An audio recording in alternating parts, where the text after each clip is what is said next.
সিলেটের জেলা প্রশাসক ও জেলা ম্যাজিস্ট্রেট মোহাম্মদ সারোয়ার আলমকে প্রত্যাহার করে জনপ্রশাসন মন্ত্রণালয়ে উপসচিব হিসেবে সংযুক্ত করা হয়েছে।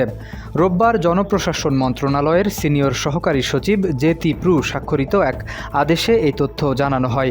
আদেশে বলা হয়, জনপ্রশাসন মন্ত্রণালয়ের নির্দেশনা অনুযায়ী মোহাম্মদ সারোয়ার আলমকে সিলেটের জেলা প্রশাসকের দায়িত্ব থেকে প্রত্যাহার করে মন্ত্রণালয়ে উপসচিব পদে সংযুক্ত করা হয়েছে।